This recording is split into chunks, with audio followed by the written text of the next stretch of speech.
प्रभु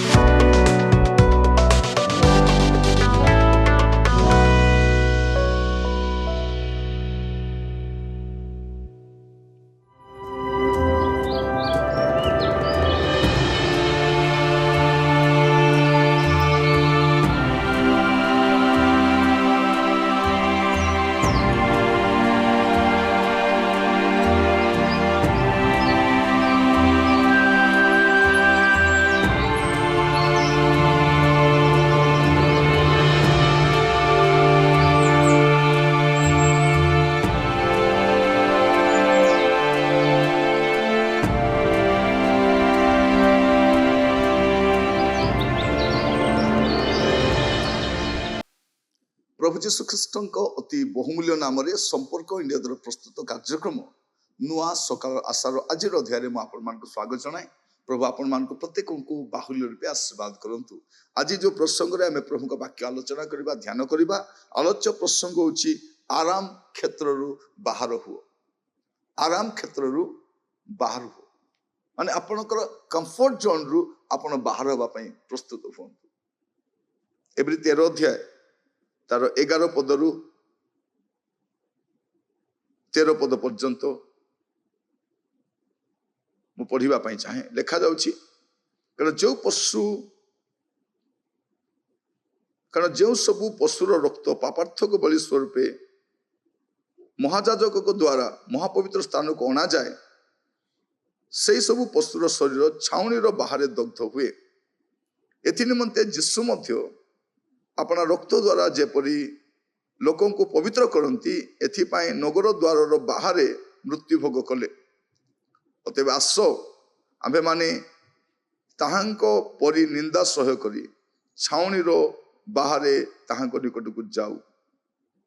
इठी every पुस्तक लेखक से यीशु विषय कहते जे प्रभु यीशु ख्रीष्ट से छाउणीर बाहर दग्ध हेले। प्रभु यीशु ख्रीष्ट जन्म जेरुसालेम रे ही नहीं क्या तांकर मृत्यु मध्य जेरुसालेम रे ही। प्रभु यीशु ख्रीष्ट को जेरुसालेम रो बाहर क्रूसार्पित करा गला। कारण पापार्थक बलि छाउनी रो बाहर ही दग्ध करा जाए। प्रभु आमानकर पाप बहन करी से छाउनी रो बाहर दग्ध हेले। तेणु तांकर अनुगामी मानकु कोन बोली कहा जाउछि। अतएव आस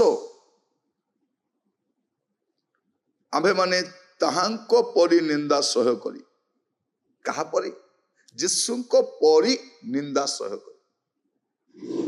प्रिय भाई भनी माने आमे जमा चाहू ना जामान को जीवन रे निंदा आसु। आमाने केबे भी चाहू ना आमान को जीवन रे अपमान आसु ताड़ना आसु। आमे चाहूचु आमे यीशु को ग्रहण करिचु जे आम जीवन रे केबे मध्य निंदा आसीबो नै। आम जीवन जदि निंदा आसे में कहूँ प्रभु कहीं मो जीवन रे निंदा आसुची। प्रभु मु तो आपण को प्रार्थना करुची मु तो उपवास करुची मु तो दान दउची प्रभु कहीं मते निंदा अपमान आसुची। प्रभु यीशु जदि निंदित अपमानित होइतिले आपण को मते ताहा मिलिबो आपणकर भागरे भी मिलिबो। जदि प्रभु यीशु ख्रीष्टंकर जगतर मुकुट कंटार थिला आपणकर तो रूपा के हीरा रही पारिबो नै। जो जगत यीशु को परि पवित्र निष्पाप व्यक्ति को राजरास्तार घोषाड़ी नहीं क्रूसार्पित करथिला से तो आपण को फूलमाल दे प्रोसेसन करके नब नहीं। जगतर शासनकर्ता माने अकारण यीशु को क्रूसार्पित करथिले जन समाज मध्य आपण मध्य सहीबा पई पड़िबो। कारण आपण जतरे यीशु को पछरे चलिबा पे आरंभ करूछंती आपण मध्य क्रूस को बहन करूछंती। आ प्रभु यीशु भी आह्वान दउछंती जदि के मोर पश्चात गमन करबा पे इच्छा करे से क्रूस बहन करी अपना क्रूस बहन करी प्रतिदिन मोर पश्चात गमन करू डेली।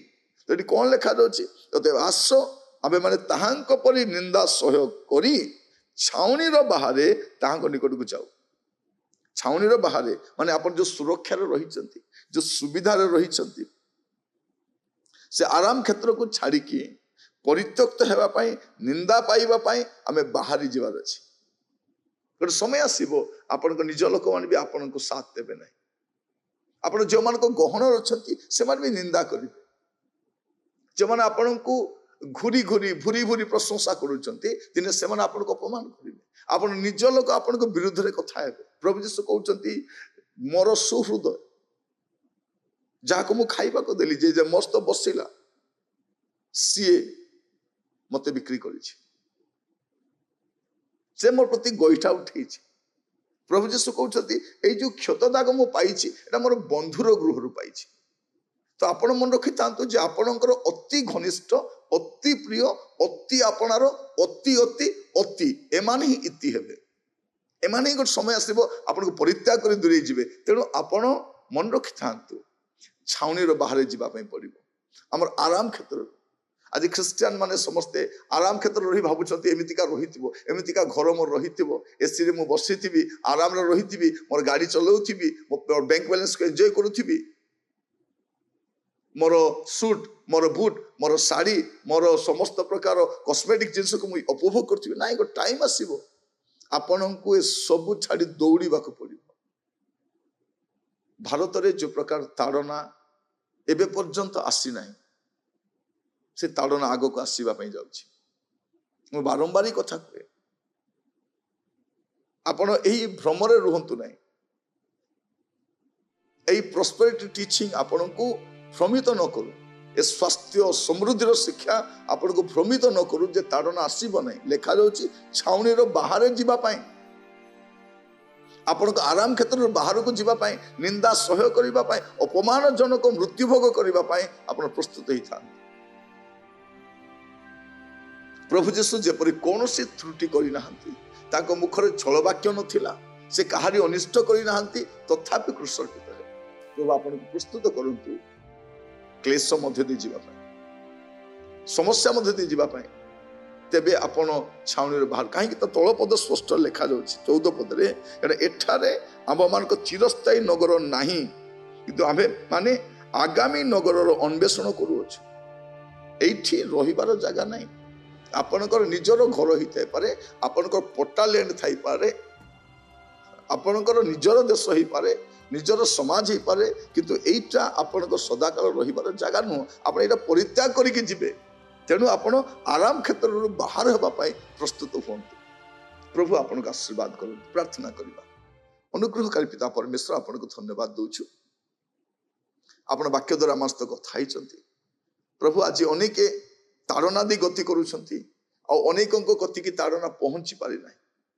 ପ୍ରଭୁ ଆଜିର ଏଇ ଆରାମଦାୟକ ଶିକ୍ଷା, ଏ ସ୍ୱାସ୍ଥ୍ୟ ଆଉ ସମୃଦ୍ଧିର ଶିକ୍ଷା, ଯୋଉଠି ତାଡନା ନାହିଁ, କୃଷ ନାହିଁ, ନିନ୍ଦା ନାହିଁ, ଅପମାନ ନାହିଁ, ଏ ପ୍ରକାର ଶିକ୍ଷା ଗୁଡାକ ପ୍ରଭୁ ମଣ୍ଡଳୀକୁ ଦୁର୍ବଳ କରିଦଉଛି, ରୁଗ୍ଣ କରିଦଉଛି। ପ୍ରଭୁ ମୁଁ ପ୍ରାର୍ଥନା କରେ ଆରାମ କ୍ଷେତ୍ରରୁ ବାହାରକୁ ଯିବା ପାଇଁ ମଣ୍ଡଳୀ ପ୍ରସ୍ତୁତ ହୁଅନ୍ତୁ, ବିଶ୍ୱାସୀ ମାନେ ପ୍ରସ୍ତୁତ ହୁଅନ୍ତୁ, ସେବକ ସେବିକା ମାନେ ପ୍ରସ୍ତୁତ ହୁଅନ୍ତୁ। ପ୍ରଭୁ ଆପଣ ଦୟା କରନ୍ତୁ। ପ୍ରଭୁ ଆଗାମୀ ସମୟ ସମୁଦାୟ ବିଶ୍ୱରେ, ଭାରତ ବର୍ଷରେ ଯୋଉ ପ୍ରକାର ତାଡନାର ପ୍ରଭୁ ଗୋଟେ ମୃଦୁ କମ୍ପନ ଆମେ ଦେଖିପାରୁଛୁ, ଗୋଟେ ଆଭାସ ଆମେ ପାଇପାରୁଛୁ, ଗୋଟେ କ୍ଷୀଣ ସ୍ପର ଶୁଣି ପାରୁଛୁ, ଗୋଟେ ଡରାଇବାର ଛବି ପ୍ରସ୍ତୁତ କରାଯାଉଛି, ଏହା ବୁଝିବା ପାଇଁ ସାହାଯ୍ୟ କରନ୍ତୁ ପ୍ରଭୁ ଯେ ଆଗାମୀ ସମୟରେ ଅତି ଭୟଙ୍କର ତାଡନା ଗୁଡ଼ିକ ଘଟିବା ପାଇଁ ଯାଉଛି। ପ୍ରତ୍ୟେକଙ୍କୁ ଛାଉଣୀର ବାହାରେ ଯିବା ପାଇଁ ପ୍ରସ୍ତୁତ ହେବା ପାଇଁ ସାହାଯ୍ୟ କରନ୍ତୁ, ଦୟା କରନ୍ତୁ। ମୁଁ ଆପଣଙ୍କ ଦାସ ଭାବରେ ପ୍ରାର୍ଥନା କରୁଛି ପ୍ରଭୁ, ପ୍ରତ୍ୟେକଙ୍କ ପାଇଁ ପ୍ରାର୍ଥନା କରୁଛି, ବିପରୀତ ପରିସ୍ଥିତିରେ ସେମାନଙ୍କ ମୁଖ ଚକମକି ପ୍ରସ୍ତର ତୁଲ୍ୟ ହଉ। ଆପଣଙ୍କର ସେ ଆନନ୍ଦଦାୟକ ଆତ୍ମା ସେମାନଙ୍କ ଜୀବନ ଅଧିଷ୍ଠାନ କରୁ ପ୍ରଭୁ, ଯେପରି କଷ୍ଟ ମଧ୍ୟରେ ସେମାନଙ୍କ ମୁଖରେ ଗୋଟେ ଆନନ୍ଦ ଦେଖାଯିବ। ପ୍ରଭୁ ପ୍ରଭୁ ସେମାନେ ସାଦରେ ସମସ୍ତ ପରିସ୍ଥିତିକୁ ଗ୍ରହଣ କରିପାରିବେ, ଆପଣ ଅନୁଗ୍ରହ କରନ୍ତୁ। ପ୍ରଭୁ ମୁଁ ପ୍ରାର୍ଥନା କରେ ଆପଣ ଦୟାରେ ଶୁଣନ୍ତୁ।